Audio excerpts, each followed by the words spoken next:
mi?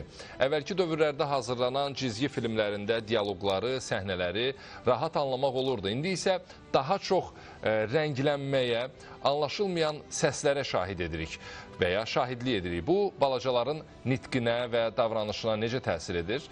Biz yaxın 15-20 dəqiqə ərzində bu mövzuya daha çox toxunacağıq. İki qonağımız var. Onlardan biri studiyamızdadır. Sosiolog Üzeyir Şəfiyev. Xoş gəlmişsiniz, salamlayıram sizi. Eyni zamanda ARB Günəş televiziyasının layihələr departamentinin direktoru Çimnaz Şıxverdiyeva da bizim suallarımızı cavablandıracaq.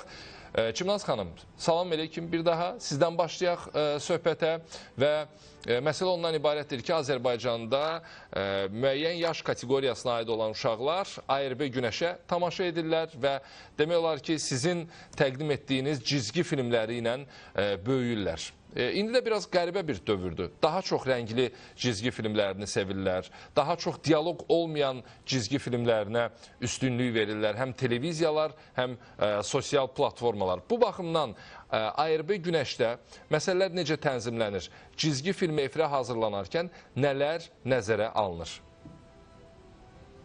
Hər vaxtınız xeyir olsun Rəhman. Mən də sizi salamlayıram, qonağınızı da salamlayıram və sizə xüsusi təşəkkür edirəm ki, bugün belə əhəmiyyətli bir mövzuya yer ayırmışsınız öz proqramınızda. Çox doğru qeyd etdiniz. Əlbəttə dövrün tələbi dəyişir, il-ildən dəyişir. Hətta mən deyərdim ki, gün-gündən dəyişir. Əlbəttə ki, buna rəqəmsal mühitin, sosial şəbəkələrin geniş vüsət almasının, çox populyar olmasının təsiri çoxdur, çox böyükdür. Lakin siz bir məsələni də burada qeyd etdiniz ki, ARB Günəş televiziyası ölkənin ilk uşaq kanalı olaraq bütün bunları necə nəzərə alır və hansı meyarlar əsasında cizgi filmlərini hazırlayır və yaxud cizgi filmlərini efir üçün dublyaj edərək təqdim edir. Mən deyərdim ki, burada ARB Günəşin önündə olan əsas iki prioritet məqam var. Birincisi, cizgi filmləri əlbəttə ki, uşaqları əyləndirməlidir. Çünki əgər cizgi filmin içərisində əyləncə yoxdursa, yəqin ki, siz də mənimlə razılaşarsınız, o uşaqlar tərəfindən maraqla qarşılanmayacaq bir mənalı olaraq. Lakin cizgi filmi, mən onu əlavə eləmək istəyərəm ki, cizgi filmi əyləncəli olmaqla yanaşı, həm də öyrədici olmalıdır, həm də maarifləndirici olmalıdır və bunda bir sıra səbəbləri var, indi mən onları sizə qeyd edəcəm. Sadəcə ilk olaraq istəyirəm mən bizim cizgi filmi seçərkən, efirimizə cizgi filmlərini dublyaj etməzdən öncə, səsləndirməzdən öncə seçim edərkən və yaxud ümumiyyətlə efir strategiyamızı, efir siyasətimizi müəyyənləşdirərkən istifadə etdiyimiz və yaxud öncəlik verdiyimiz meyarlarımızdan bəhs edeyim. Burada mən deyərdim ki, bir sıra meyarlar var, amma onlardan ilk dördüm, ilk əsasını mən sizinlə bölüşmək istəyirəm. Birinci məsələ burada məzmun və ideyadır. Çünki biz birinci baxmalıyıq ki, cizgi filminin verəcəyi mesajlar nələrdir uşaqlara? Yəni, həmin cizgi filmini izləyərkən bizim balaca dostlarımız, uşaqlar həmin cizgi filmindən hansı mesajları alacaqlar? Həmin cizgi filmi, həmin animasiya filmi uşaqlara hansı dəyərləri çatdıracaq? Hansı dəyərlər üzərindən qurulub həmin cizgi filminin ssenarisi və hekayənin uyğunluğu necədir? Biz nəyə baxırıq burada? Görək ki, orada humanizm dəyərlərinə riayət olunurmu? Dostluq, əməksevərlik, dürüstlük kimi anlayışlar həmin cizgi filmində yer alırmı?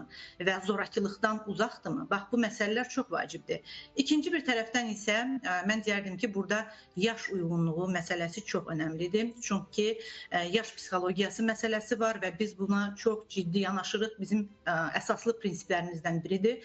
Yəni, cizgi filmi uşağın yaş səviyyəsinə, inkişaf səviyyəsinə uyğun olaraq seçilməlidir və təqdim olunmalıdır.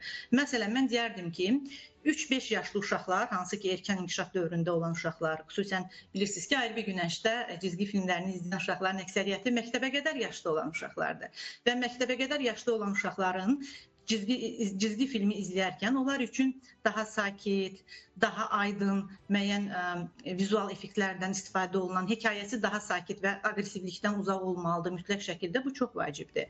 6-8 yaş və 9-12 yaşda isə artıq cizgi filminin, təqdim olunan cizgi filminin ssenarisi həm mürəkkəbləşir, həm orada çatdırmaq istədiyi fikirlər də mürəkkəbləşir, daha dərinləşir. Bu artıq onların yaş psixologiyasına uyğun olaraq dəyişir. Digər bir tərəfdən ki, bu həm də mənim şəxsi fikrimdir ki, mütləq şəkildə efirdə təqdim olunan, istər uşaqlar üçün hazırlanan cizgi film olsun, istər uşaqlar üçün hazırlanan maarifləndirici proqramlar olsun, fərq etməz. Mütləq televiziya, əgər biz uşaq televiziyasıyıqsa, mütləq şəkildə burada təhsil dil və onun inkişaf potensialını nəzərə almaq. Çimnaz xanım, Aybek Günəşdə yəqin ki, xarici filmlər dublyaj edilir. Azərbaycan dili zəngindir, sözlərimiz çoxdur, hansı ki, fərqli formada istifadə edə bilirik. Amma uşaq mövzusu burada bizi daha diqqətli olmağa vadar edir. Söz seçimində, cümlə seçimində, həmin o xarici animasiya filmlərinin tərcüməsində hansı çətinliyi yaşayırıq? Ümumiyyətlə, filmləri nümayiş etdirirsiniz. Uşaqlardan və ya valideynlərdən geri dönüşlər necədir? Maksimum 2 dəqiqə vaxtımız var, nəzərə almağınızı xahiş edəcəm. Təşəkkür edirəm. Bu çox əhəmiyyətli sualdır. Əlbəttə ki, biz dublyaj edərkən cizgi filmlərini mütləq ana dilimizin zənginliyini qoruyuruq, buna xüsusi önəm veririk və əlavə olaraqdan onu qeyd edeyim ki, yerli istehsal olan cizgi filmlərini də biz efirimizdə yayımlayırıq, yalnız xaricdən götürmürük. Məsələn, son olaraq onu qeyd edeyim ki, Animacenter Özəl Animasiya Mərkəzinin hazırladığı Balaş cizgi serialı yay fəsli boyunca bizim televiziyamızda yayımlanıb və həmin serialı mən arxayınlıqla bütün valideynlərə, bütün uşaqlara tövsiyə edə bilərəm ki, o bizim milli mənəvi dəyərlərimizi təbliğ edən bir cizgi serialıdır və Azərbaycanın, bizim ölkəmizin ilk cizgi serialıdır, Balaş cizgi serialı. Həmin cizgi serialı vasitəsilə həm milli dəyərlər təbliğ olunur, həm ailə bağları, dostluq anlayışı təbliğ olunur və yay fəsli ərzində həmin cizgi serialı bizim efirimizdə gedib və eləcə də mən onu qeyd edeyim ki, artıq sentyabr ayının 30-undan etibarən bizim balaca tamaşaçılarımız həmin cizgi filmini arxayınlıqla izləyə bilərlər. Doğma dilimizdədir və Azərbaycanda istehsal olunur. Bəs xarici filmlərin dublyajında nələr nəzərə alınır? Onu da bir vurğulayaq, yekunlaşdıraq sizdən.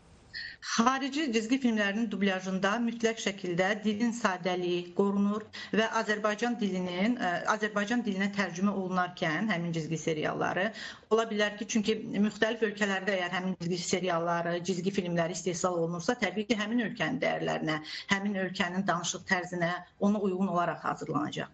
Amma biz bunu sadəcə hərfi tərcümə etməklə qalmırıq. Onu həm də məcazi mənasında bizim tamaşaçılarımızın izləyə biləcəyi, qavraya biləcəyi şəkildə edirik.